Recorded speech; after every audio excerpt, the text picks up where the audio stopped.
Good evening, everyone. My name is Julie Samora, and I'm the current president of Ruth Jackson Orthopedic Society. I'm excited for tonight's webinar, Combating Microaggressions, Bullying, Harassment, Racism, and Discrimination in Orthopedic Surgery. This didactic is supported and sponsored by multiple groups, all of which recognize the importance of these critical issues. We are grateful to Rjos, PJE, Mend, IOTA, Speak Up Ortho, Women in Orthopedics Worldwide, AOFAS, BWOS, Surgeon Masters, EMA, and JRGOS. We are going to discuss challenging topics with a panel of leaders in orthopedics, from trainees to senior faculty. This program is not your standard webinar and is meant to be an interactive discussion where you have the opportunity and are encouraged to ask the hard questions. Already, I have received more than 100 questions in advance from the registered audience. About a third of the registered folks asked questions, which I will present to the panel members, but we'll also be monitoring the chat box for any further submissions from the audience. Due to time constraints, I am unable to highlight all of the leadership roles of this esteemed panel, but I will give a brief background for each. Lisa Canada and Ariana Tanakos are both co-founders of Speak Up Ortho. Dr. Canada is an orthopedic traumatologist, and Ariana Tanakos is a foot and ankle fellow at MGH. Melvin Harrington is a joint reconstruction surgeon in Houston, where he is vice chair for diversity and inclusion, director of the Orthopedic Surgery Residency Program, and fellowship director of adult reconstruction at Baylor College of Medicine. Janice Bonsu is an orthopedic intern at Emory University. Dawn Laporte is an immediate past president of Ruth Jackson and is full professor at Johns Hopkins University, where she also serves as vice chair for education and the residency program director. Ide Brown is a foot and ankle surgeon, the founder of Black Women Orthopedic Surgeons, and a social justice advocate. Dr. Brown has just informed me that she may not make it tonight due to call obligations. Lisa Latanza is an upper extremity surgeon, another RJOS past president, one of the founders of the Perry Initiative, and is chair of orthopedics and rehabilitation at Yale School of Medicine. Bill Levine is a shoulder and elbow and sports surgeon and is chair of the Department of Orthopedic Surgery at Columbia University, where he is full professor and head team physician. And last, but certainly not least, Valerie Lewis, full professor, is an orthopedic oncologist at the University of Texas MD Anderson Cancer Center, where she serves as chair of the Department of Orthopedic Surgery. She currently serves on the board of directors of the Academy.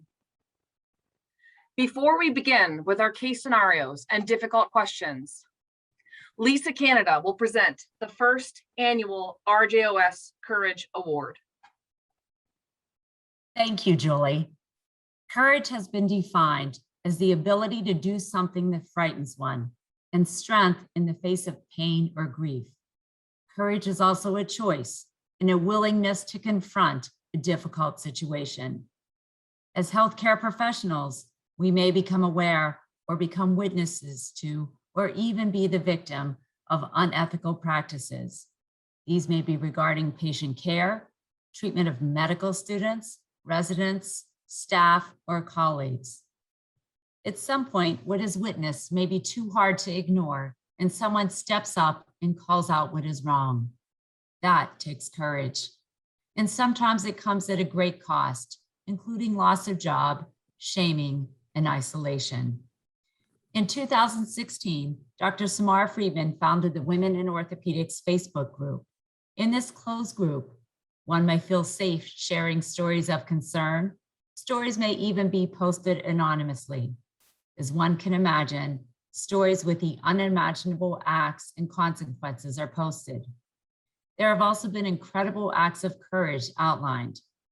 After a particularly heinous story, Dr. Friedman and myself approached RJOS to create a Courage Award.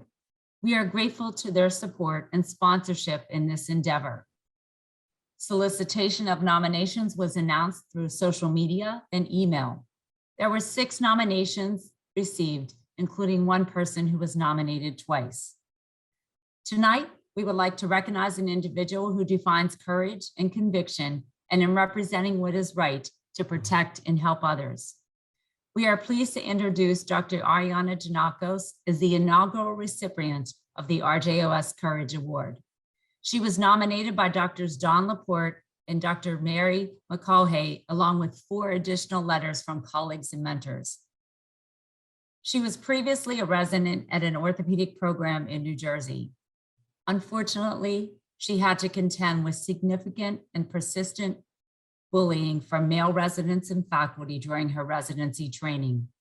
It was so severe that she even attempted to transfer, but was unsuccessful. The stress over the years was overwhelming, and due to the egregious nature of the situation, she developed the courage to stand up for herself and filed formal complaints against her institution. That resulted in retaliation. But there's more to the story. Dr. Tanakos did not let her situation deter her, and she would not let it break her. In her final year of training, she dedicated her energy to educate and increase awareness of bullying in orthopedic surgery through her work on her senior thesis, which is being published in World Journal of Surgery.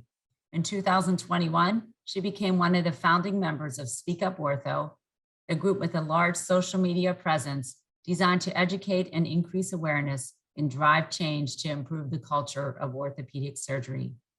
We are pleased tonight to present Ariana with a plaque and a $500 gift for the award. And look for the announcement later this fall to nominate someone else for next year's Ruth Jackson Courage Award. Thank you. I am truly honored and humbled to be here tonight receiving the RJOS Courage Award. I would like to thank both Dr. Lisa Canada and Dr. Samara Friedman for creating this important award. I believe it is so critical to demonstrate that there are leaders who embrace changing our work culture for the better. This award recognizes that although speaking up may be the difficult choice, if you know in your heart what is right for yourself and for those following in your footsteps, the toughest decisions are often the right ones. I want to highlight the leadership of RJOS. Dr. Don Laporte and Dr. Mary Mulcahy have been 2 incredible mentors, and their commitment to educating and supporting those following is second to none. As I began to work with more of the other leaders in RJOS, including Dr. Samora and Dr. Canada, I came to a realization. Our field has some truly incredible women who stand up for each other and who support each other. I have also realized the importance of male mentorship and was fortunate to have 2 very special male mentors, Dr. John Kennedy and Dr. Julia Rao, who never failed to remind me of the potential that they saw in me as an orthopedic surgeon. I'm incredibly grateful to be at MGH completing my foot and ankle fellowship under Dr. Christopher DiGiovanni, as he and his entire team embody a work environment based on mutual respect and commitment to educating trainees so that they can develop feeling supported and safe. I'm so proud of the Speak Up Ortho campaign and the hard work that Dr. Jennifer Weiss, Dr. Nancy Yen Shipley, and Dr. Lisa Canada continue to do each and every day to make a difference. We are amplifying stories which Dr. Pringle Miller and the Physician Just Equity Organization have also been doing across subspecialty. While I am once again honored to receive this award, I know that there are many others who have persevered and overcome obstacles. Each and every one of us is on our own journey in life, which may put us in places and situations that we may not want to be in. It is up to us, though, to determine how we handle those adversities, and we must dig deep to turn our pain into power. We must find inner confidence and strength to not only survive, but to thrive.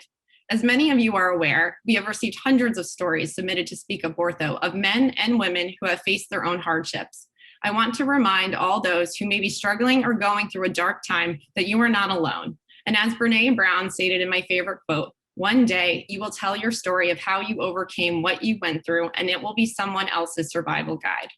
Thank you to my amazing parents, my brother, family, and friends who are on this call. I thank the Lord each day for each and every one of you.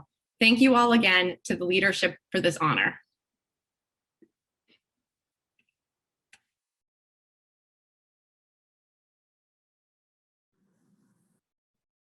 That's a universal golf clap going on there. All right. Well, I look forward to hearing more stories of courage, but I don't know that there's going to be many that are going to live up to you, Ariana. Thank you so much for being such a role model and for literally using your story to help others. So with that, we are starting to tackle some challenging problems and issues. I'm going to start with the first question directed to Dr. Levine. In a profession centered on the principle of patient first, how should healthcare teams navigate a patient who is blatantly offensive to various members of the team? How do you balance supporting colleagues with providing quality patient care? Julie, great question. Thanks everybody for joining us tonight. And Ariana, congratulations again. This is something that we all face. And you hear about this as the doctor often after the fact because they've been rude or offensive to the staff or to your team. And then they're perfectly wonderful when you're in there with them as the doctor. And so my team we have a rule of thumb that basically says that it's an open door policy, open communication policy. If somebody is rude or inappropriate or offensive to anybody on my team, then they're rude and inappropriate and offensive to me. And so there's no double standards there. So the way we handle it is that it depends on the level of the patient and what they do, but it goes from everywhere from asking for them to apologize to the person that they've been offensive to frankly calling security for fear of physical problems, which we've had to do at Columbia on occasion, and getting patient services involved to actually have to divorce patients from care at the far end of the extreme. From my standpoint as a department chair, our message is that every staff member is critically important to this family of orthopedics. And so if a patient is being rude to somebody because they think they can bully them because they're just an MA or just a fill in the blank, we squash that feeling immediately.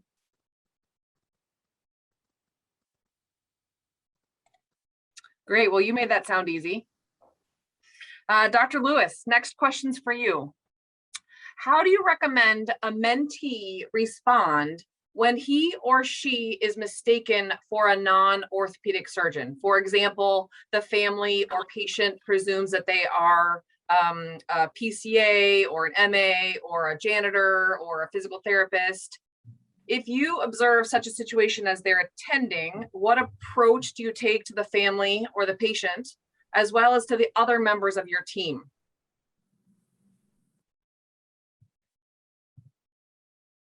And you are on mute. Yeah, 2 years into Zoom and I still forget to take myself off mute. I want to say thanks for asking me to participate, and Ariana, congratulations. That's really wonderful. I think I deal with a lot of situations or microaggressions with a little bit of humor. And I think my husband still calls me the student IB nurse because when I was a resident, I walked into the room and the other resident was like, oh my God, thank God the IB nurse is here. And I was like that student IB nurse, and I don't think I can help you. And it kind of made them recalibrate and realize that they were actually talking to another resident at the time. But as an attending, I definitely, as we discussed, introduced everyone as a doctor. So that whether it's a patient or another nurse or you're in the OR, the people are really aware of who they are working with. And kind of like Dr. Levine said, I expect my patients or the nurses or the OR techs or the x-ray techs really to treat everyone on my team with respect. And I think part of that is going in and commanding the room. Whether after I introduce myself, if I haven't met a nurse, I will introduce the people I'm working with so everyone's clear who exactly they are working with. And I don't hesitate to correct people and tell them, that's a doctor, yada, yada, yada. And I will use humor, like, I know it's surprising. I am a Black woman, but I am the doctor who's going to take care of you. So I think sometimes with humor, it kind of makes people kind of think what they're saying and be more aware of things that could be offensive to the group. That's great feedback. Anyone else want to weigh in on that answer? Don't feel obligated. All right, I see no volunteers. I'm going to move on to the next question from our audience. Dr. Laporte, what is your approach to women who have been treated very unfairly, such as having been subjected to harassment or discrimination? Thank you, Dr. Samora, for setting this up, and congratulations again to Ariana. You're phenomenal. I'm very proud of you. So if I have a woman colleague who's I hear has been treated very unfairly, I reach out and try to set up a time to meet, ideally someplace that they feel is a safe space. So whether that's in my office with the door closed, or often offsite, either for coffee or for a drink, and listen and ask them what happened and practice active listening, and hear their version of what happened. And then I think it's really important to validate that. A lot of the time, the individual will feel that they in some way encourage the discrimination or harassment, or it's their fault, or this is just the way it's always been done, so it's okay. And all of those are wrong. It's not the woman's fault. It's not okay just because it's always been done that way. And I think it's important to reset sort of what the expectations are or what's acceptable, and then talk about reporting. And different women will feel more or less comfortable with that. And most institutions will have a redundancy of mechanisms for reporting. And I think that's important. There should be options for reporting anonymously, non-anonymously. They may feel comfortable reporting at the department level and they may not. And so there should be a level outside the department, whether that's a third-party professional, so an individual who's not affiliated with the department, who can investigate and then bump up the concerns, or whether it's an ombuds person, and most institutions, or many now, have an ombuds office, so that you can report anonymously and they do not have any disciplinary component, but it gives the opportunity for that to be bumped up. And then in this situation where it's a woman who's been treated very unfairly, if the discrimination or the harassment is sex-based, which it unfortunately often will be, it's important to explain what Title IX is, again, because sometimes people just don't see that when it has something to do with themselves. And Title IX elevates the importance of this so that there's mandatory reporting, and then talk through what that entails, that it really needs to be reported either to the Title IX coordinator or to the Office of Institutional Equity or some equivalent thereof, and find out. Sorry, for the uninitiated, can you just give us a brief definition of what Title IX is? Sorry, so yes, thank you. So Title IX is a amendment that basically says that if there is sex-based discrimination or harassment in the workplace, that there's mandatory prompt reporting, and this pertains to any educational institution, and every educational institution must have a Title IX coordinator or an equivalent thereof. And so that means that if a woman not only reports to you that there's been discrimination or harassment that's sex-based, but also if you hear about it as a faculty member or as a colleague, you are required to promptly report that to a Title IX coordinator, and then they will investigate it. But that's what it is. That's a really great answer. And actually, it brought up another point, that there were about 12 or more questions specifically on reporting. So you brought up really a good point that I'm going to skip ahead to Dr. Giannakos. There is a lot of fear and legitimate fear of repercussion when somebody does speak up about such an issue, like Dr. Laporte had recommended or had discussed, whether that situation is inappropriate behavior or constant microaggressions or something along those lines. How can you speak up? How do you report bullying? How do you choose your battles? That is, which ones do you really want to fight, particularly without becoming a black sheep, without affecting one's own career, without being known as the whistleblower? Essentially, how do you handle reporting when the perpetrator is an authority figure? Thanks, Julie. So that is a very loaded question. And obviously with the Speak Up Ortho campaign going on right now, we are realizing more and more that, what a lot of us might think is just an us problem or a me problem. It's actually endemic across the country and across different programs. And so unfortunately, not every program and not every institution is created equally, and not every policy of reporting is standardized across programs. So that's something that I think raising awareness of this flaw in the system is truly important. But to get back to what do you do when you're actually in the moment, I think it is important to pick and choose your battles. I think it's important to also self-reflect and be able to say, you know, what am I doing in this situation? Is it something I can improve on? You know, if it's something that is a criticism, can I take this constructively versus not? Because there are times that, you know, we might be criticized in the OR and it's really just something that the attending's trying to help us with. But if there's something that crosses a line or becomes repeated acts of abuse, whether sexual in nature or just bullying, you know, at that point you need to decide, you know, is it time to stand up for myself?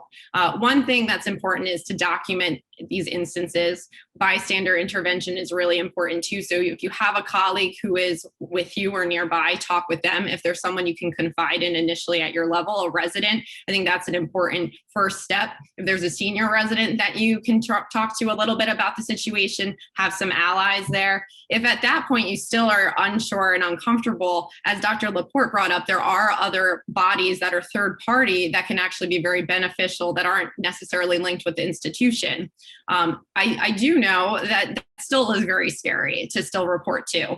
So, you know, Speak Up Ortho is a platform to also raise awareness, but we also take in stories and help direct to the right people in order to help with resources, whether someone needs counseling, whether someone needs to speak with someone at a higher level in the institution, we try to support that. Another group that's now celebrating its 1-year anniversary is a group called Physician Just Equity. And it's a very important group because it's one that spans subspecialties, and they're doing exactly playing this role of being a third party body where individuals of different levels of training or colleagues in institutions can actually submit, you know, their story or what's going on in their workplace conflict and ask for advice. Ask, you know, how do I go to the program director? How do I report to ACGME if it's gotten to that far where you feel like you don't have someone to report up to? Do I need legal counseling? You know, these are all things that no one wants to go through, but unfortunately, sometimes you're in situations that you need to protect yourself in your career. But I think that's why this panel is so important, because this is really showing that there's a shift in culture. Now we're in a supportive place where we're recognizing that if someone's speaking up, we need to be supportive of them, because it is hard to speak up. You know, this is not easy to, in a power dynamic where you're reporting something that maybe the perpetrator isn't attending. What are you going to do? You know, how is your life going to change if someone doesn't believe you? And I think that this panel here and the fact that we're speaking about all these different issues just demonstrates we're making progress. And Dr. Laporte brought up some very good other alternatives like Title IX, and actually Dr. Levine in Rjos is publishing a work of ours, of some of us that have written together on this panel, that's a call to action. And it's a letter to programs to actually figure out the best way to institute a policy across different training programs that help those who are reporting, help them along in the system so that people believe them, they feel safe, they feel that it's confidential, and that they have a helping hand within the program. But once again, I think with RJOS, we have great mentorship in this women's group. Speak Up Ortho, once again, another group, and Physician Just Equity. Now you have some other programs where people are going to be here to listen and support you. That is excellent advice. I was texted by one of my colleagues that said, what if you're in practice? This happens to people that are in practice. So I know you sort of are coming from a trainee standpoint, but Dr. Canada, I might ask you, how do you as an attending report? So going beyond the ACGME, what's the step for attendings that have these same issues? So it's important to know the situation you're in. We know from the American Academy of Orthopedic Surgeons practice surveys, 70% of orthopedic surgeons are in private practice and 30% are in academics. In academics, the reporting structure is completely different. In academics, when you report there, as Dawn brought up, there is the institution. There are offices specifically meant for that. And it's important, as Ariana said, we want to document what's happening. Try and have witnesses, send emails to yourself documenting the time and place, and present that to the appropriate panel outside of the department you're in to get started. It's very important that you do that in your department, it might not get addressed in the same manner. And they may intervene and recommend and set up meetings, but it's important to start at the institution with the correct office, which there often is a specified office to report it. And you learn that, and everyone always forgets what they learn in orientation on their first days on the job. Keep that in mind. When you're in a hospital setting or in a private practice setting, where did the act occur is going to be very important in determining where you report it. Is it in your practice? Is it in the operating room? Is it in the clinic, which is not your hospital setting? And then you want to report appropriately to the correct source. But again, keep everything documented and often find HR for the hospital where the perpetrator is employed by to be one of your main sources of complaining. But it's really important to know where you have to report and where it happened, because sometimes if it happens at a surgery center, which isn't part of the hospital, they aren't going to listen if you go to the wrong person, and then you might feel defeated and lose some of your drive. Okay, I'm going to push the panel for anyone that wants to jump into this question.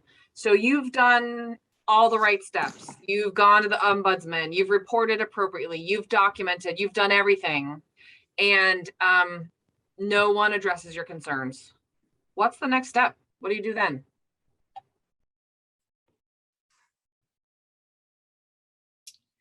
Okay, I guess I'll jump in since we're all looking at Julie with this intense question. I think that's a really valid question, unfortunately. So, from personal experiences, I think mentorship is really important, and that's where mentorship comes in, whether it's within your own home institution or whether it's an outside institution.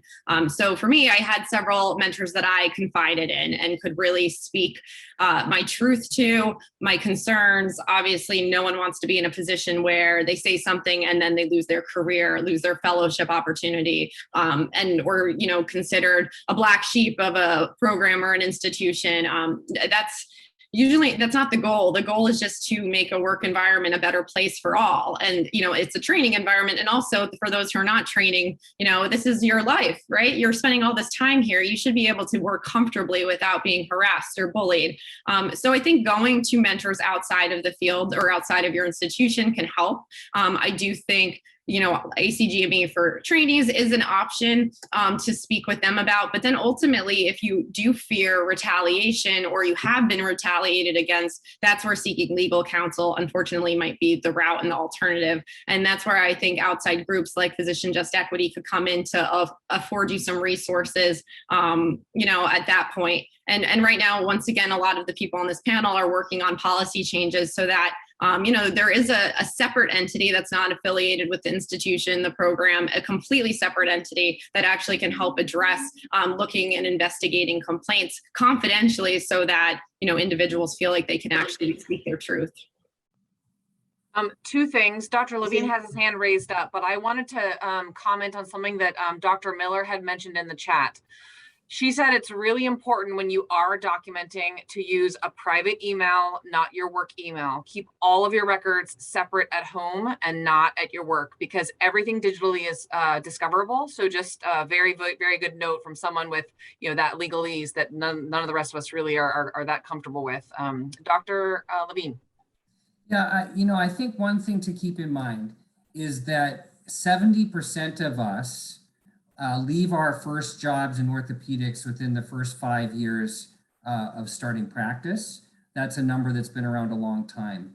And so as harsh as it is, sometimes the job is not the right job. And it could be because of bullying. It could be because of sexual harassment. It could be because you were lied to. We've all have mentees and all of those things have happened. And so I think at some point you have to ask yourself, is this place worth, to the question your colleague asked, do I really want to stay in this position, in that job?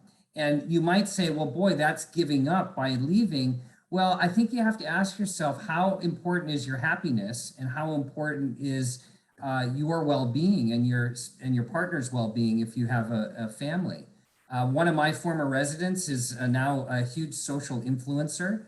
And she just had a TikTok video that I think has been seen by 17 million people as of last week. And the reason it's been seen by so many people is addressing this issue. She joined a group, she had a baby, they gave her a really hard time, she had a second baby, and they basically fired her. And so, you know, this is real life, and she is now on top of the world from her perspective. She started her own practice, she's happy, she was able to figure out how to have family and have her job. And I'm not saying we all have to quit our jobs. I'm just saying that there are times where that may be the best path forward, is to get out of that toxic environment. Dr. Lewis. I think that's a really good point. You know, one of my mentors used to say, you don't get extra points for, you know, living through misery. So if you're really not happy, I think looking for another job is a good possibility. One of the things that you could do, so there's this organization that, and this is just an analogy, that came out of New York called the Posse. So they took incredibly bright African-American kids from underserved neighborhoods, and they sent them to Ivy League schools. And they noticed that after, you know, a semester or so, they all dropped out. Not all, but many of them dropped out. And they spoke to them and they said, you know, if I had my posse there, it never would have happened, because they would have had people who were like them and felt like them. And one of the advice I give to residents, both male and female, when you start your residency, kind of look for your posse, look for your group. So you don't always have to look for mentors, but if you have a group of co-residents that you can rely on and who you can lean on and who will stick up for you, I think that makes situations a little bit more palatable, but it also gives you a little bit more credence when these type of things happen. So for residents, kind of look for your posse. Both, it will help you with any social issues, and then it may help you with academic issues, studying and things like that as well.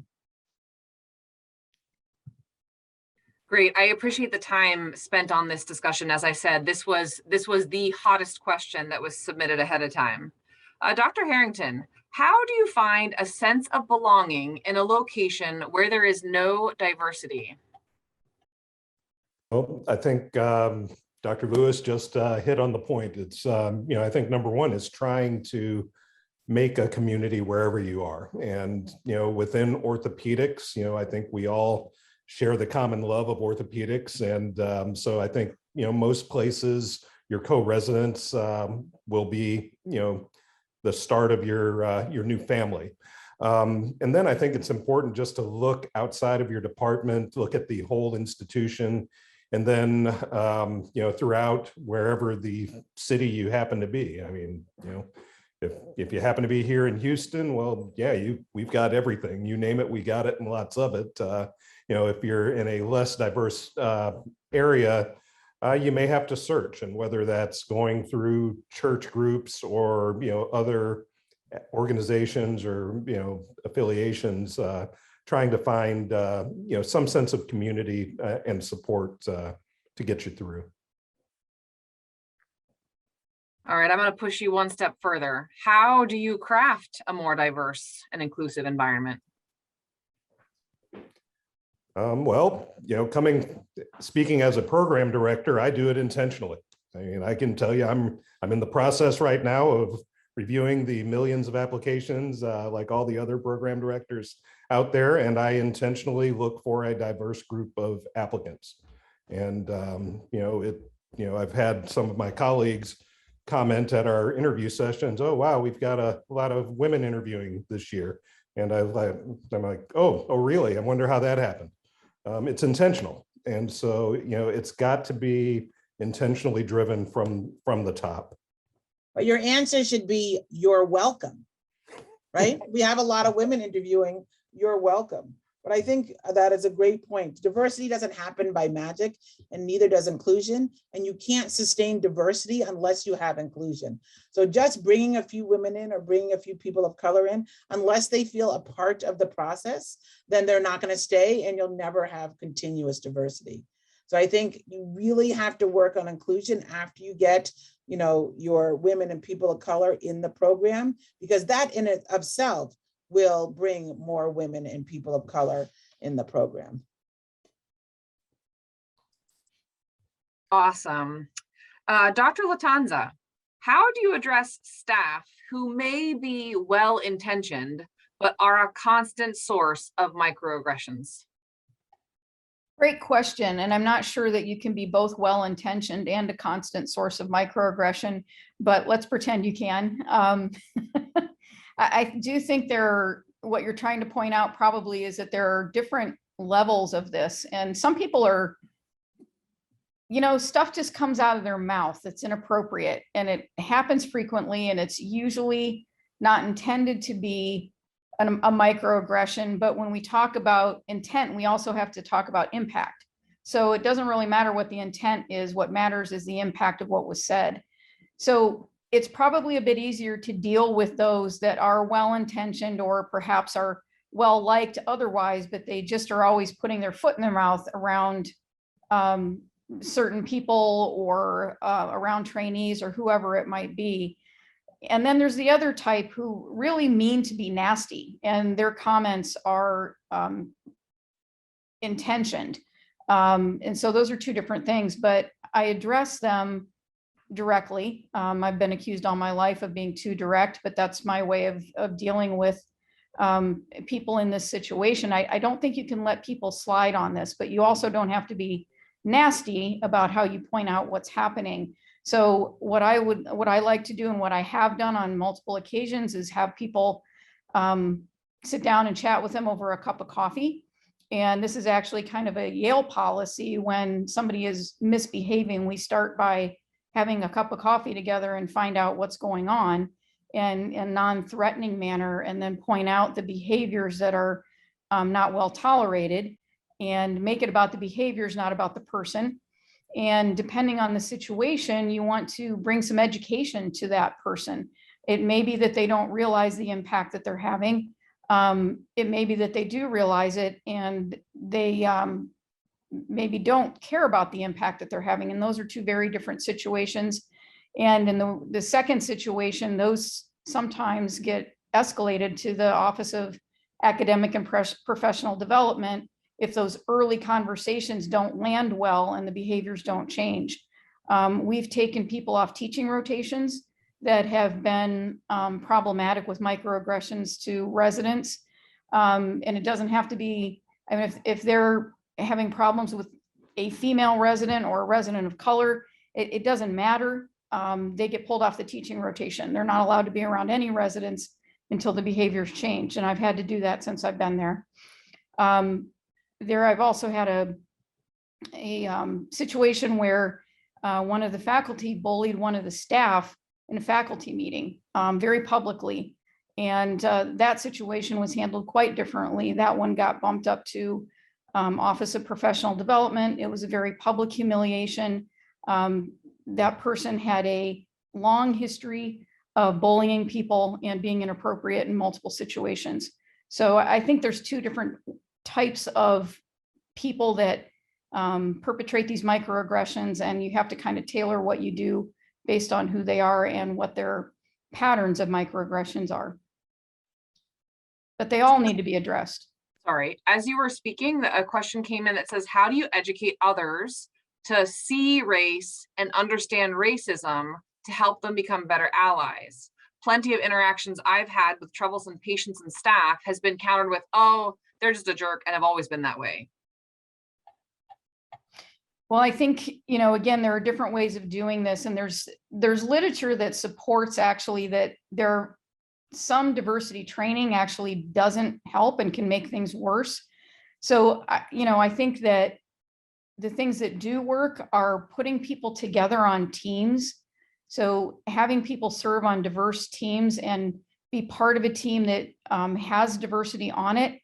And that has been one of the most effective ways of intentionally counteracting biases in people. And so I think that, a combination of education and exposing people to diverse teams is the best way to handle that. But there are going to be some people that it's not going to make a difference no matter what you do. But I have seen many inroads be made when trying to build diverse teams. Now, the thing that we haven't talked about yet at all is this really comes down to culture. So you have to have a zero tolerance for microaggression, bullying, and all of these things. And it has to be built in to your the culture of your department or the culture of your private practice or your residency program or what it is, whatever it might be. And I think that that's going to happen more as we have more diverse leaders, as we have people like Dr. Levine, and I see Dr. Fickey is on the webinar as well. We need leaders that don't tolerate this kind of behavior and actually support diversity, equity, inclusion. And that's really the answer, but that's a slow answer. It takes time for that. Dr. Lewis, you want to weigh in? No, I think what Dr. Latanza said at the end is key. We as leaders have to stick up for either our residents or our co-attendings. Really, the onus is on us. So when someone makes some racial comment kind of towards me, I mean, not blatantly racial, but I had one patient who said my kids must be really good at basketball. And I was like, really, why ever would you think they were good at basketball? You know, and then they realized what they said, but I usually just blow off. But as leaders, we really have to look out for our residents and our co-attendings. The onus is on us to either correct the patient and help or help our other attendings learn. Because if we don't do something, really, who's going to do it? It can't be on the, second year resident. Always have to, stick up for herself or himself, and yet, work 80 hours a week and that type of thing. It's time for us as leaders really to step up, and also us as women to step up, to work together. And we all know what we went through. We have to be cognizant of that and make sure that the younger generation isn't going through the same thing. And we can't do that silently. Great advice. Dr. Bonsu, as someone on the lower end of the medical hierarchy, how do you lead up? That is, how can an intern respectfully interrupt instances of incivility with professionalism and respect while simultaneously trying to protect yourself from any negative retribution?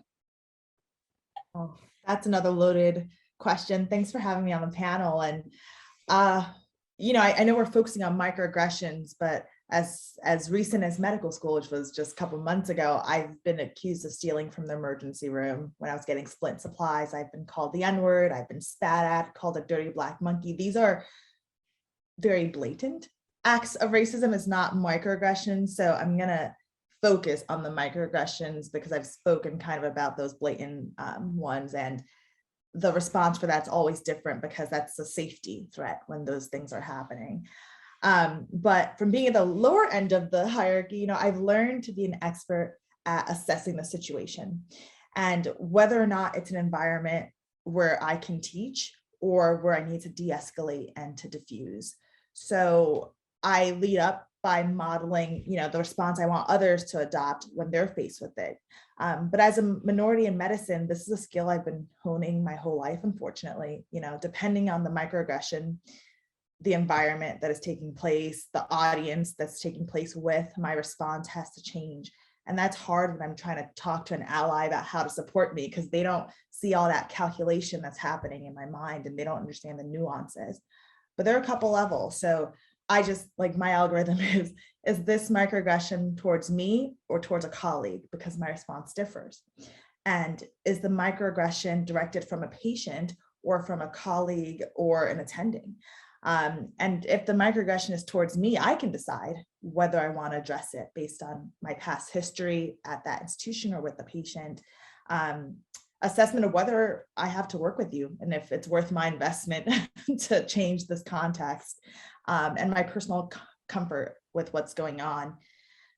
Sometimes my mood of the day comes into this because, I don't have the luxury of being the angry Black woman often, and you don't want to come across as that way. So if I'm already a little bit on edge, I don't really engage. But if the microaggression is towards someone else, it's a little bit more delicate. That's where culture, I think, is really important. And microaggressions are hard to notice if you're not a minority. So the organization really has to be involved.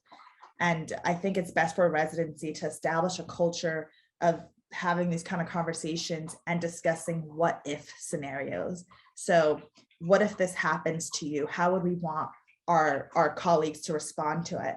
How do we want people to step up? And we need to delineate that this is when I speak up for you as an ally, and this is when you want the mic. And among other Black trainees, and I would say Black people in general, it's a look of the eye. Like, I look at you and you let me know with your look if it's something we're going to engage in or if it's not. So with other people, it's something that we need to discuss. But perhaps the most important thing about being a trainee, and we've discussed, is identifying the posse, or in my case, a safe partner who's an attending in my residency, who you can go to at these daily encounters, because you don't want to be the oversensitive, angry person. But at the same time, you need to let someone recognize the patterns of what's happening, because a lot of things I let slide. But if it becomes a chronic issue, that's something that the organization can act on. So it's really our responsibility to then bring someone else up to speed, so we can actually attest to what we're reporting. So that's my long-winded answer. So that is a lot of information to digest, and it hurts my heart to hear some of the things that you just say like nothing. And for me, I'm hearing it like my shackles are going up and everything else. So let's just talk about one of these macroaggression experiences. If you could have someone be a leader in that situation, let's say there's an attending who directly observes something like this, what would you hope that attending, or whoever's the leader in the room at the time, what would you hope they would do to sort of teach, engage, diffuse, what have you?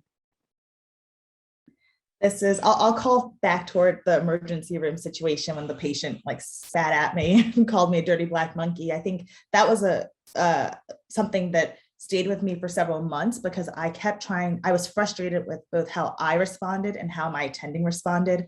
My attending's response was to get me out of the room and send me home for the evening. And my response was to shrink away and pretend it wasn't happening. And both of that didn't sit well with me. So, I've thought about this a lot. And I think in the future, what I would want for myself is to call it out, be brave enough to be like, like, that's not appropriate. You can't spit at me. You can't call me that. But then also for the attending, to not make a scene, to not avoid making a scene by dismissing me. And not that we can dismiss the patient, but to say like, we don't talk to people in my staff, like, just to make a statement saying this is wrong, and then the rest of us can fall in line. Because otherwise, by dismissing me, it was more like I was wrong. I was not supposed to be there, and that problem has been fixed, versus the patient was wrong. So I think these things are hard, especially I've never had anything like that happen to me, but my life history of being in microaggression situations prepared me more so than that white attending who was really caught off guard, and I can't imagine. So I think calling a spade, and not being afraid to set the like firm tone of what is and what isn't acceptable. So I do have one thing to say, and I just want what Janice says to resonate with the group. I mean, I think that perhaps Black women don't get as riled up with microaggressions, because I can deal with someone thinking I'm a nurse versus someone calling me the N-word, right? So that's our life in the hospital. Someone using the N-word or being really terrible just because of the color of your skin, and someone thinking you're a nurse. God, if they thought I was a nurse, at least they think I went to college.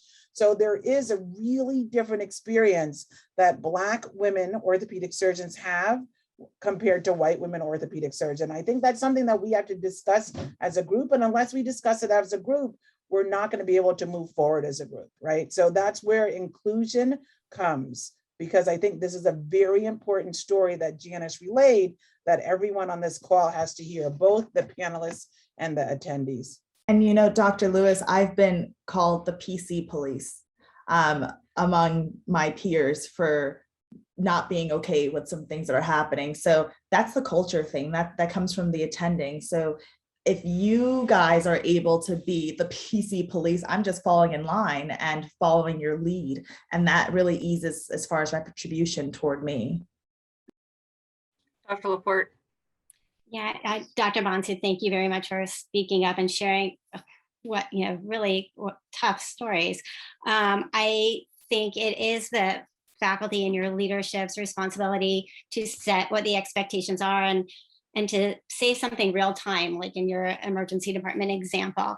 And even with microaggressions in the operating room, that shouldn't fall to you. That should be the culture of the department and what's okay, and communicating what is okay and what isn't. And that in turn, is of course what's expected, but shows you the support and that you're valued as you should be as, a resident or trainee in the program.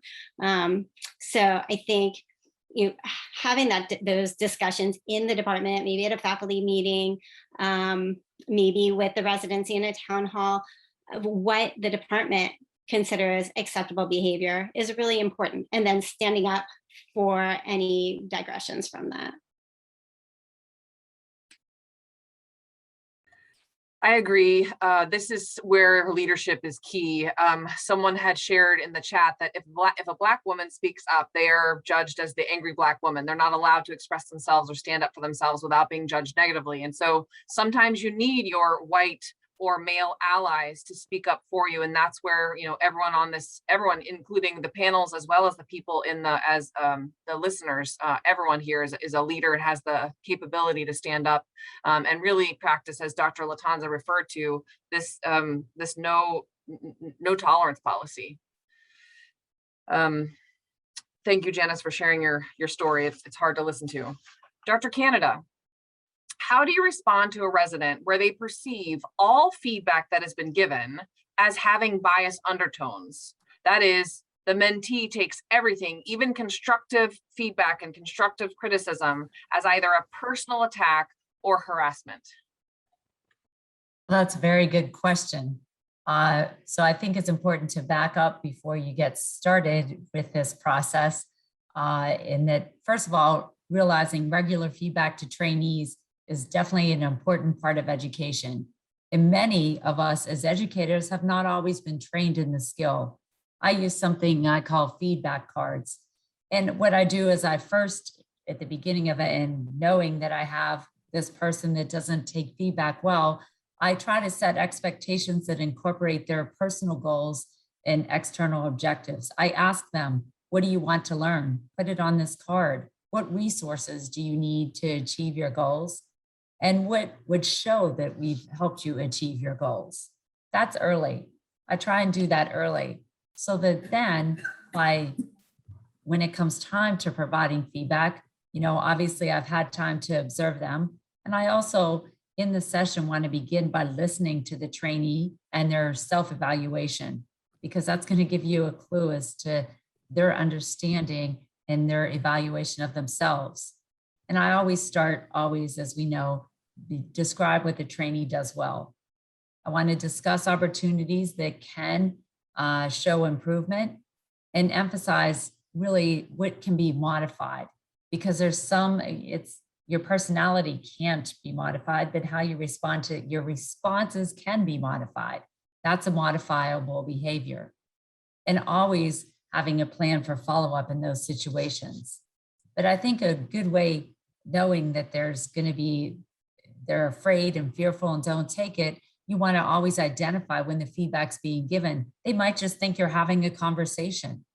So preface things by saying, I'd like to provide feedback on, this surgery we did, or do you have a few minutes for feedback, so that they really understand it's feedback. And using those structured feedback cards can come in handy. And it also is important to do when you have time, not in a rush situation, especially with someone who's feeling that way already. And make sure it's a comfortable environment. Dawn brought up earlier, very important, meeting with someone in a closed door of the office or a coffee shop or Panera Bread or whatever you want, meeting in a comfortable environment. And always in these situations, limit the number of issues discussed. Don't throw the book at someone that needs a lot of feedback, but start small and start objectively and always describe what can be done better. Dr. Harrington. I'd say one thing I have encountered just speaking with some women and underrepresented trainees is that a lot of times they feel that they're held to a double standard.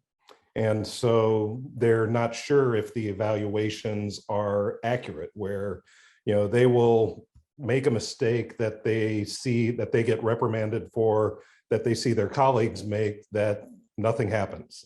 They miss a question in a conference and get called out for it, whereas others don't. And so, a lot of times I think, we do need to look at the bias that does occur and make sure that you're, getting an accurate interpretation and assessment from the trainee. Because I've had, some of my trainees say, well, I wonder now, thinking back on it, years ago, was I really that bad at nailing a femur? Because I saw my partner struggle just as much as I was, and they were yelling at me, but they gave him a pass. And so, that I think that also affects how people interpret their evaluations. And I think trying to keep things as objective as possible while acknowledging that there definitely can be biases is critical. So I think you bring up a very, very important point. And that comes to sort of our unconscious or implicit biases, because there really are such things as halo and horn effects. Even if you don't intend to give someone a halo or you don't intend to give someone a horn, everything is judged through that light. And so how do you address some of your colleagues who are doing the grading of the trainees, maybe some of the implicit biases that they have that they don't recognize that they have?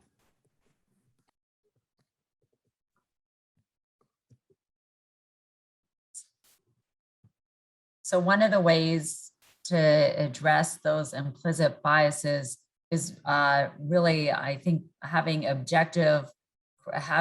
objective criteria and starting with asking the individual themselves for their assessment, because then that is going to give you an idea which direction and how they perceive themselves and how they perceive others have been treated in that same situation.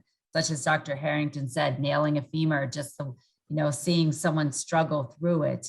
Again, when we're having evaluations, we want to talk about just you. We don't want to talk about the whole program, but we do want to bring your individual experiences in and find what could be improved and provide the objective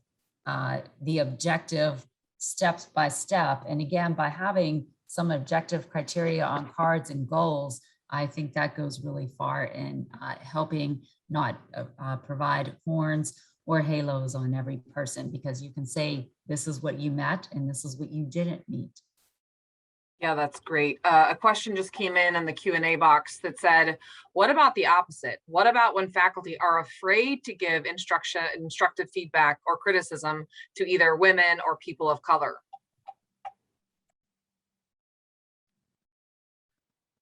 I'm getting a lot of feedback, so I think I could start here as a person of color. I'm an intern, just came off of my trauma month. And I think what really works is, I see here, Dr. Levin, being consistent with how feedback is demonstrated. One of our attendings is really big in deliberate practice. So every single time we finish the OR with her, we review the fluoros. This is expected. Review the fluoros. What happened? What could have gone better? And what are you going to do differently for the next case? And this is just what happened. So it's not being called out because something because you feel like you're being persecuted or anything. And oftentimes you lead the discussion. What do you think could have gone better? So I'm identifying my own shortcomings, and then she's helping me kind of navigate how I can improve. If it's not the culture to get feedback regularly and someone seems to be picking your insecurities, and a lot of times I'm a little bit jaded and I'm like, whatever, it'll make me tougher, I'll just learn, but it does wear on you if that's the case. So I would just, advocate for it to become a routine practice, or even if your attending doesn't do it, if you can initiate it so that you can preempt any kind of attack on your part. Yeah, that's great. And Dr. Levine brought up a really great a concept that I learned at the Orthopedic Educators course and also during my training in Boston, is the Pendleton Rules, where really you're asking the same questions every time. So it becomes really objective. What went well? And that could be in the surgery and clinic. Here's what I thought went well.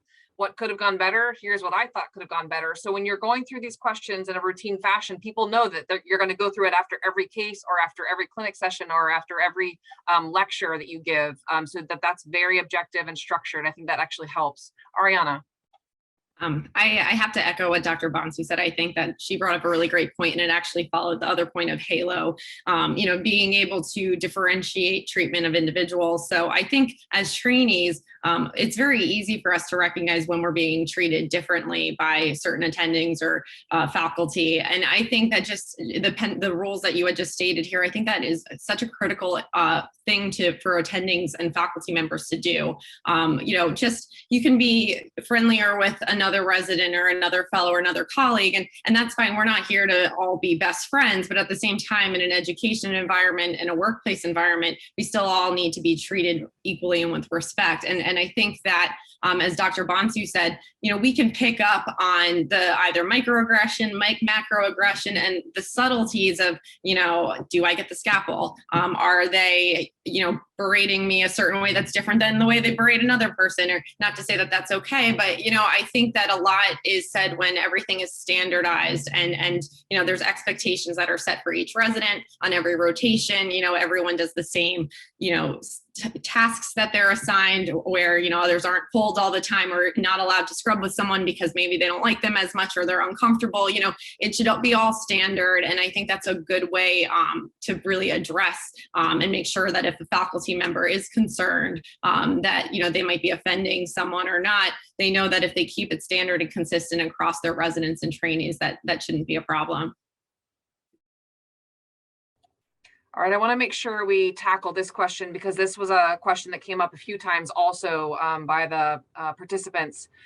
So really focusing around childbearing, pregnancy, questions about, well, when are you going to have a kid, policies. And so a lot of questions about sort of the pregnancy process. But number one, and I'm going to direct this to Dr. Latanza, how do you deal with some of the questions that are usually illegal in interviews or even throughout residency when you've already matched, when people are asking, when are you going to have kids? What are you going to do about childcare? That kind of thing. And then do you have sort of a protocol at your institution for pregnancy, maternity leave, paternity leave, illness, those types of things? And how do you ensure, so this is like a three-part question, and how do you ensure no negative experiences for those trainees or faculty that have to leave for whether it's an illness or a pregnancy or paternity leave or what have you? So lots of questions, Dr. Latanza.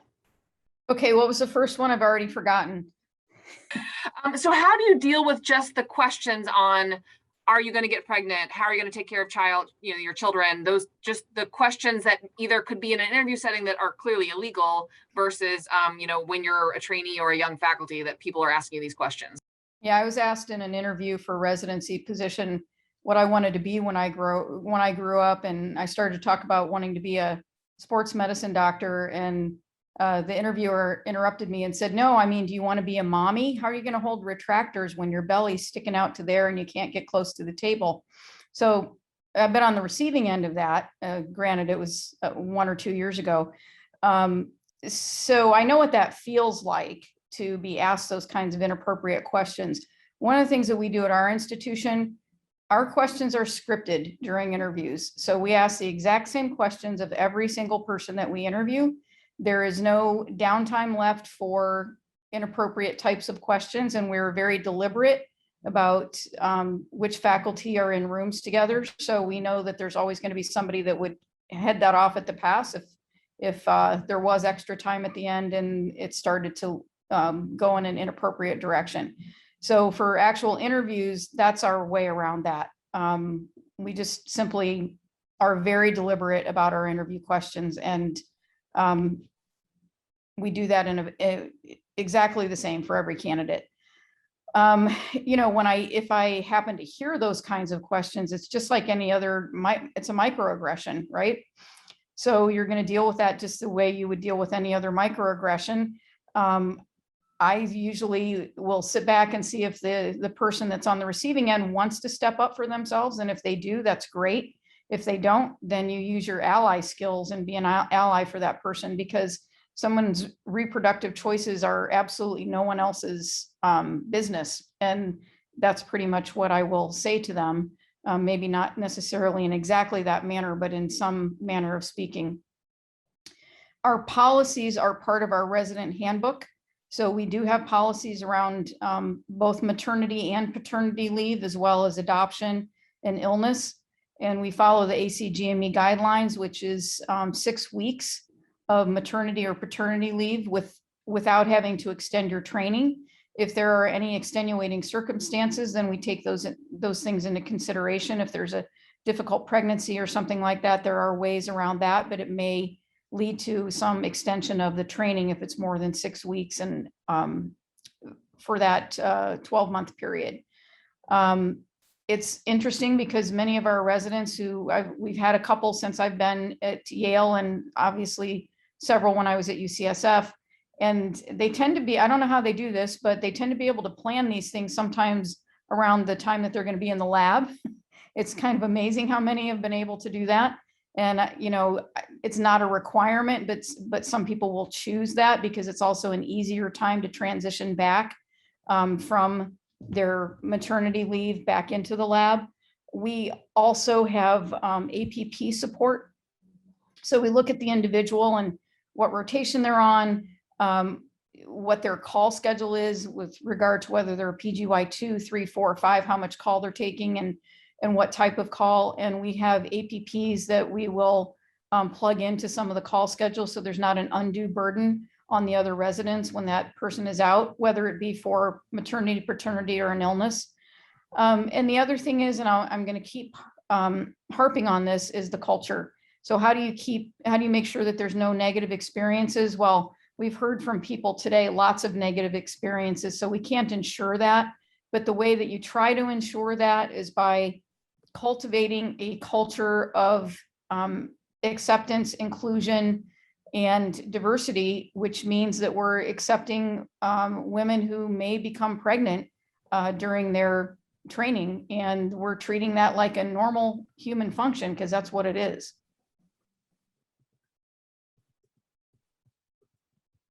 That's excellent. And like I said, this is an issue that comes up for a lot of women. I do have another question that I would like to direct to all the women on the call. As at least we're very, very aware of the dynamic between women staff and women surgeons. So I'm going to first address this to Dr. Canada, but I would like all the women to weigh in. How do you address a general lack of respect from the staff, whether they're the nurses, OR techs, without burning bridges? And how can you provide some tips to the people on the call on how to interact with staff who clearly treat the female surgeons differently than the male surgeons? That's a great question, and I'd love to hear everyone's responses. And unfortunately, it's a common problem. In your presidential speech, you pointed out we need she for she behavior, and that's not just amongst orthopedic surgeons, it's amongst the support staff and every single person that's part of residency, education, and work in orthopedics. For the microaggressions that you described, really it's important to break the cycle. We don't want to perpetuate it and let it continue. Obviously, the cycle was never broke in the OR, and that's why it continues. And it's important to realize to have the maturity not to do it on day one. And it's one thing that I always try and tell the women. First, you got to believe in yourself. Put it on your mirror every day that you are not the person that they're making you feel like or believe. Put it on your mirror that you are an orthopedic surgeon, you are in charge in the operating room, and you're going to lead by example. Respect is earned in these situations by the way you handle it. And the way I handle it is I suggest do not fight back, lead by example, take the time and find the right time for your response to be impactful. So you can't respond to every single microaggression, but at a time when it's appropriate for the patient, whatever is happening, so it doesn't affect patient care and will have the most impact. That's when I suggest the response be. And there was a great essay sent out by Dr. Levine today on exactly that topic, almost about being invisible in the operating room, how the woman is often invisible and suffers from these microaggressions. So I hope those tips helped. And again, don't respond on day one, believe on yourself, break the cycle, because otherwise it will happen to the next medical student and to the next resident, and we don't want that to continue.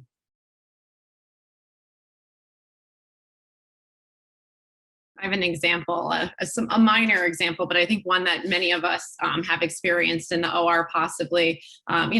I love most of the OR staff, a lot of them are very supportive. And I think that unfortunately, some people don't realize how things come across. I don't think that it's always an intentional, statement that's made to make us feel offended. But I remember one time I was just using an ace bandage to wrap up a leg and I needed a certain size, or I needed a second one. I don't remember exactly, but I asked for, the correct size and the correct number. And I remember the nurse, who was a wonderful, fantastic nurse, and she was telling me how needy I am. She's like, "You're just so needy." And I know that's very minor. That's not anything that offended me, but it's one of those things that when you're in the OR working really, really hard, you wonder, is this something that you would have said to one of my male colleagues or to another, senior person? And I remember I turned to her just in the moment and I said, you just called me needy for getting the proper size ace bandage for my patient. I'm trying to do what's right.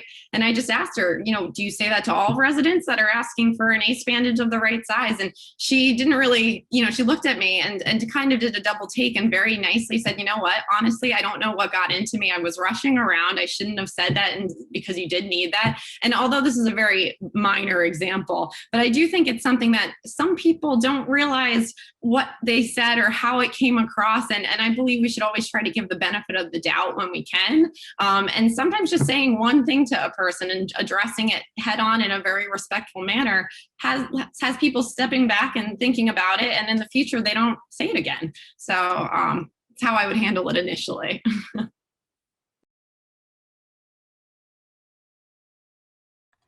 I would say I think it's definitely easier as an attending. Once the staff know you and they know that they respect you, they know you're a good surgeon. I think it's easier. I think it's harder when you're a trainee because you literally are transient. So you're going from one rotation to the other, and you don't get that chance to build that rapport with them so that they can understand that you're not this needy woman, how they perceive you. I mean, there's a video you guys should find on YouTube that shows a male surgeon. It's a cartoon, so it's not real people, but a male surgeon and then a female surgeon doing the same exact thing, coming to the OR, asking for their special retractor, and the nursing staff and the scrub tech said to the male, "Oh, I love how he knows what he wants. He's just so in command." And then to the female staff who did the same exact thing, "Oh, she's so needy." So you said that, Ariana, this is a little example, but that it's really true. There is a different perception of women and women. And I think about, who was it that said, there's a special place in hell? I think it was Madeleine Albright who said there's a special place in hell for women that don't help other women. And unfortunately, this is more often than not sort of this sort of staff and surgeon phenomenon. And I think we really do need to figure out how to make that culture better. I would love for some of the males to weigh in if they've seen this scenario and any recommendations on how to sort of navigate this tricky scenario.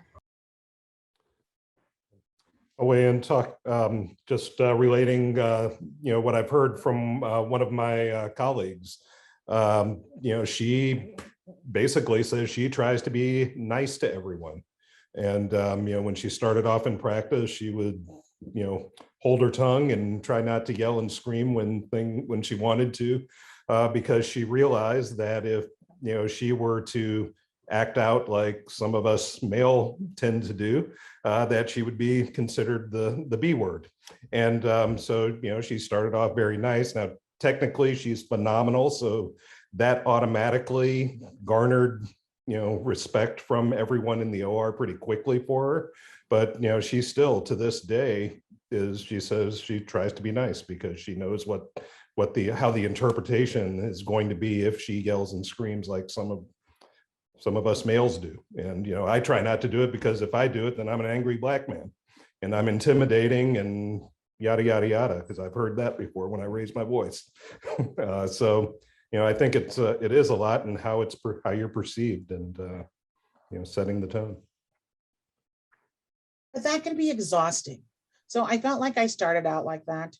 But really, I feel like what is in my brain immediately comes out of my mouth anyway, being a non-filtered New Yorker. But if you spend so much time worrying about being super nice in the OR, when you go home, you're going to be a crazy person with your spouse and your kids. So I think you have to reach that happy medium where you're professional in the OR, but you hold people accountable for an excellent job.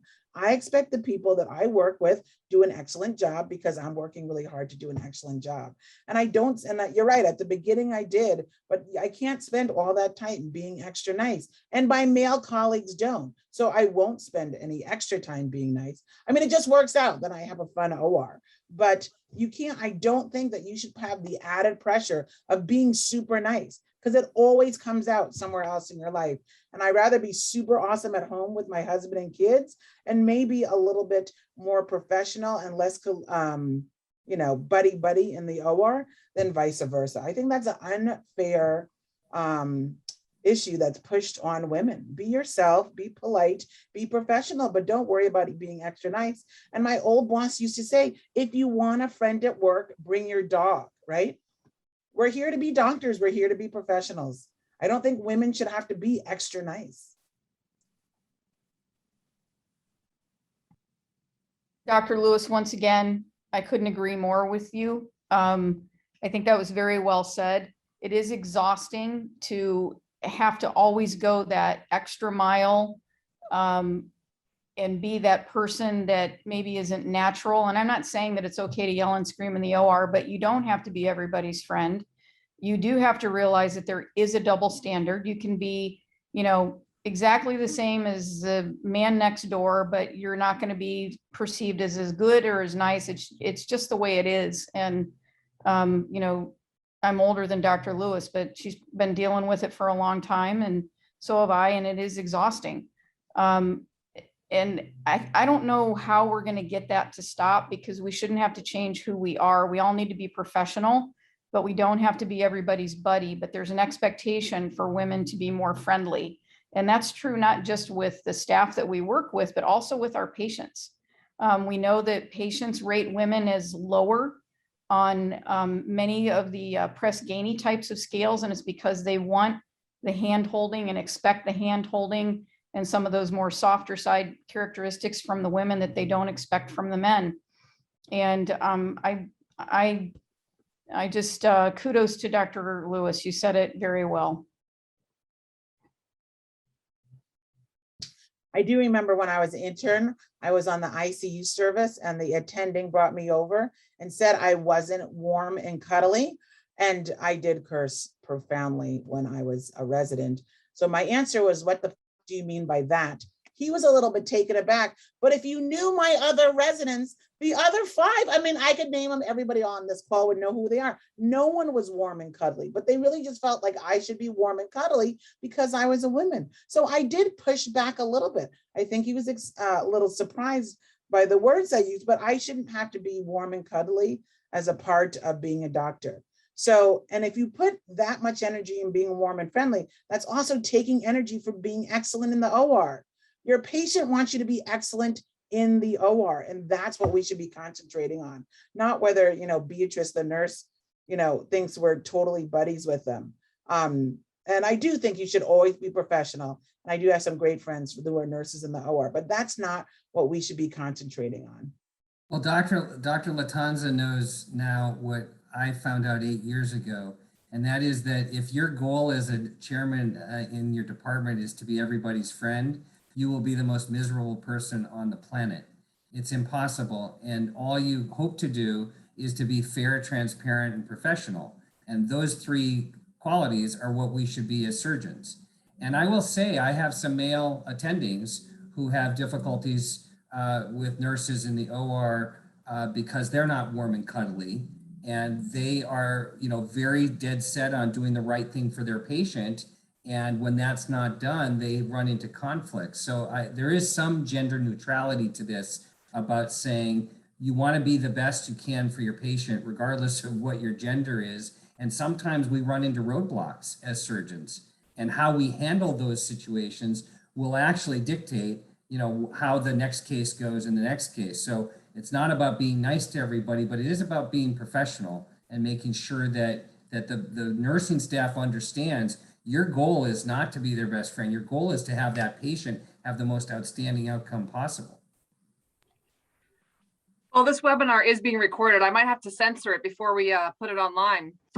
So this is the last question of the evening. I'm going to direct it to you, Dr. Levine, but I want everyone to feel comfortable to weigh in. How do you foster a culture of no tolerance, whether it's at the departmental level, the institutional level, the individual level? How do you foster that culture? Well, that's got to come right from the top, and that starts with how do you define the culture of the place? So I'll give you a real life example that I hope demonstrates that. So I have a junior resident who's in the emergency room, happens to be a female, gets, this is on a Saturday, it's about 9 months ago.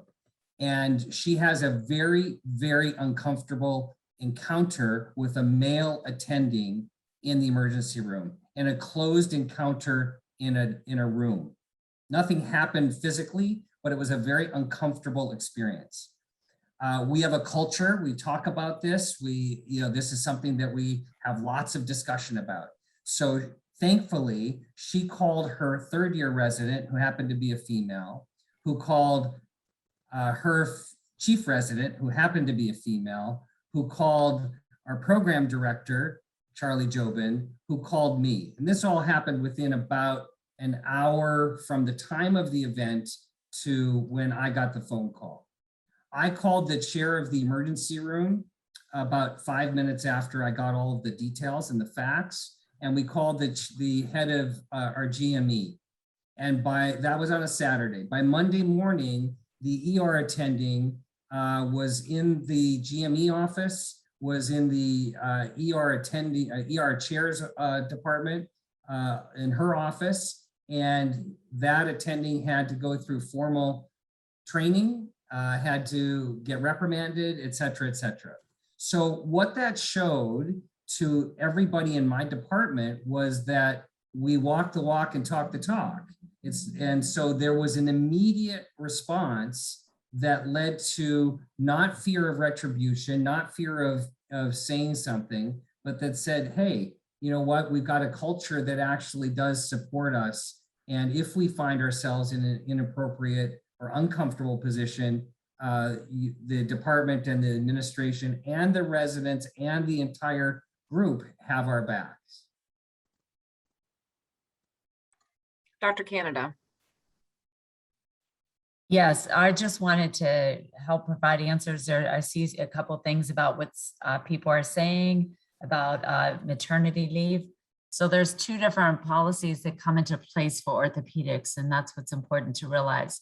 The ACGME has specific policies on vacations and leaves of absences, really putting the ball in court of the institution, saying it must have a policy in place consistent with applicable laws, and that each ACGME program provides residents and fellows with accurate information regarding the impact of an extended leave of absence. And another consideration is the requirements for board certification.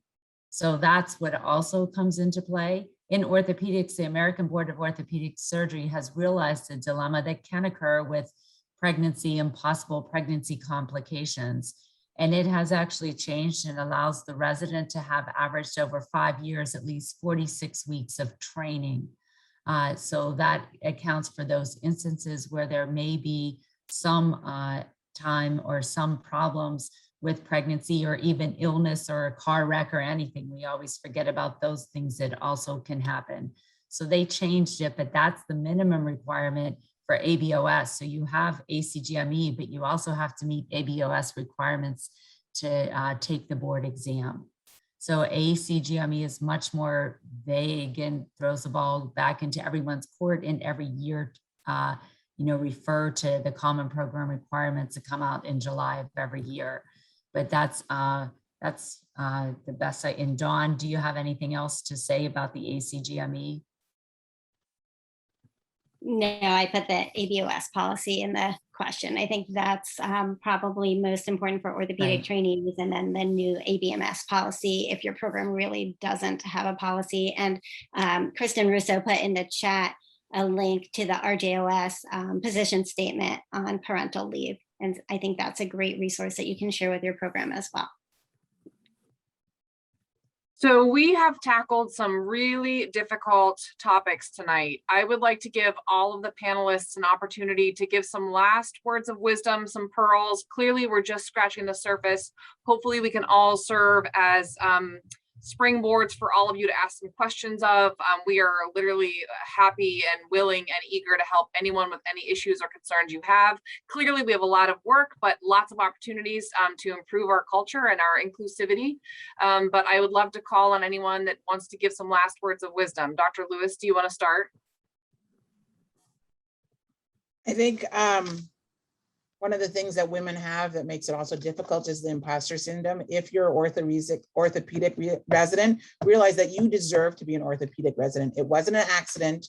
It's not like they filled up the slots and you just slipped in. So hold on to that confidence. Sometimes it can be difficult, but hold on to that. And then when someone does something that really bothers you, speak up. Whether you speak up directly or you put it in a little joke, make them aware that what they did you felt was inappropriate. If not, I promise you will continue to haunt you. Like I still have things that happened in residency that I can remember 20 years later. So you'll help yourself, but you'll also help those who come behind you. And orthopedic is the best. So if you can get a best training and a job, it will make a really good life. So really stick with it and find your posse, whether you're a resident, a fellow, or attending. I think that will help a lot. Awesome. Thanks for sharing your words of wisdom. Dr. Laporte. Thank you. This is an awesome panel. I think Ariana brought up a really great point.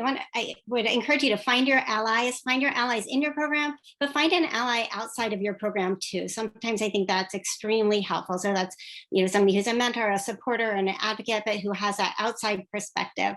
I think that's really helpful.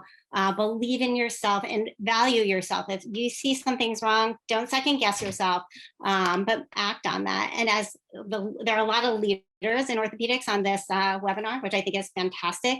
As leaders, you want to aim to set up a culture that's inclusive and supportive, and so that the trainees feel safe, they feel supported, they feel safe to report without a fear of retaliation, and they feel that if they do report, like Dr. Levine just said, that it will be investigated and there'll be action and something will be done. I think that really empowers the trainees to know that they're as important as they are. You're our future. Great, thank you. Dr. Bonsu. Hi, thank you all for allowing me on this panel as well. I guess my parting words is going to be, these people come from somewhere.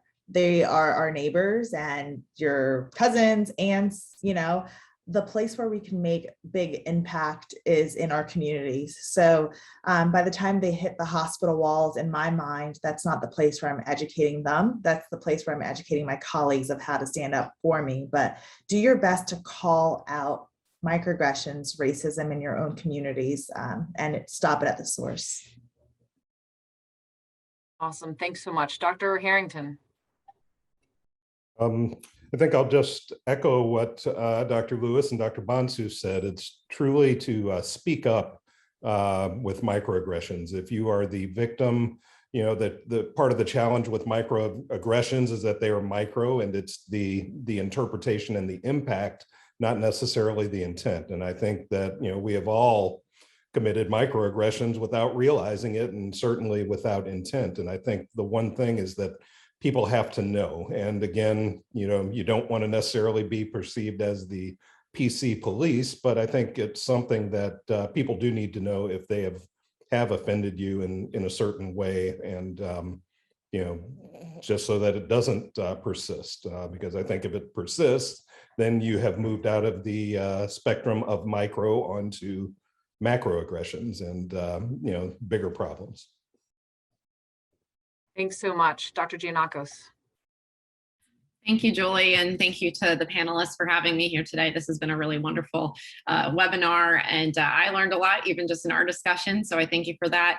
A lot of great parting words. I guess another thing I would just say is that the one amazing thing about orthopedics is that we are so diverse. We all have something to offer. We all come in different shapes, sizes, backgrounds, personalities, and you don't have to fit into a little box to be great. You know, you bring your own superhuman power to the table, and that's what makes our field so great. And that's how we can better patient care also. So, you know, whatever you're going through, wherever you are, do your best to stick with who you are, know who you are, and don't change because maybe you feel like you don't fit in at one place. You can bring something to the table, and that's going to make this field a better place. So, you know, feel free to reach out anytime. Reach out to Speak Up Ortho, Physician Just Equity. We're always here for you no matter what the situation is. And I thank you all for listening. Thank you so much. Dr. Canada. Yes, thank you for having this panel. First, I think Dr. Bonsu started it out. You know, she is just an intern, but remember, you don't need a title or position to make a difference. Look at the difference she made. Start small. Every day, help invest in the growth of others, because your life has an expiration date, but the contributions we make to others don't. So make a difference every day. Thanks, Dr. Canada. And thank you also for starting this Courage Award. I think that's a wonderful yearly award that we will have till Ruth Jackson is no longer in existence or needed. Dr. Levine. Thanks, Julie. You know, I have to say that I have this kind of feeling of optimism that is really pretty cool. You know, we can hear about 6% and 3% until we're blue in the face. And I know that it's going to take time, but I am more optimistic than I've ever been. You look at the pictures of who matched last year in orthopedics.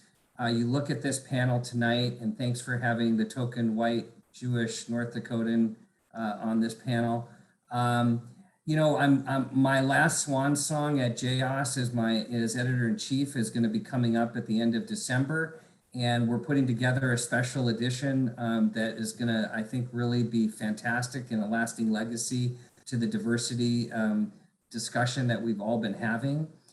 So I have this optimism. I'm not saying it's Pollyanna and everything's better. You've heard so many unbelievable stories tonight, and we'll hear more. We have so much work to do. But I am cautiously optimistic that the tide is turning, and that these kinds of topics that we're having tonight and sharing with each other, that's the only way we move this path forward. And so thank you to RJOS and to all of the organizations represented here tonight to having this conversation, and hopefully for all of the people on here. And you know what, it's not really the people who are on here, it's the people that aren't on here that didn't register tonight. But the people who are on here and registered, and this group, it's got to be what you just heard Dr. Bonsu say. We've got to go into our communities and we've got to help educate each other. Thanks. All right. And last but not least, these are the last pearls of the night. Dr. Latanza. Wow, that's a lot of pressure. So I'm going to quote some smarter people than me. First quote is from Dr. Perry: "Be so good that they can't ignore you." Number one. Number two, Eleanor Roosevelt: "No one can make you feel inferior without your permission." So that goes to your confidence. Remember, you all earned a spot here. No more quotes, but what I'm seeing on this webinar and looking at all of the participants who are some amazing leaders themselves, as well as all of the panelists, the future is bright for orthopedics. I agree with Dr. Levine. And look at all the people that you have around you to support you. If something's going wrong, don't suffer in silence. Anybody on this webinar will help you. And I've been helped by many people on this webinar. So don't forget, you're not alone. And I will once again quote Dr. Lewis to end the night: "This is the best career ever." So, stick with it. It really is. It's a ton of fun. Of course, there are things that aren't so much fun, but if we all continue to share one voice against microaggression and discrimination, then there's no stopping us. And I'm really encouraged by especially the young people on this webinar tonight. I never thought I'd get to the place where I was calling other people the young people, but here I am. But that's the other reason that I'm so encouraged, because you're already doing some really amazing things. So thank you, Dr. Samora, for putting this together and for inviting me. Thank you to our panelists. Thank you to our participants for the wonderful questions. These questions were really hard. I think we were all nervous about answering them. So thank you for letting us tackle this difficult conversation tonight, and hopefully we'll tackle it every day as a team. Have a good night, everybody.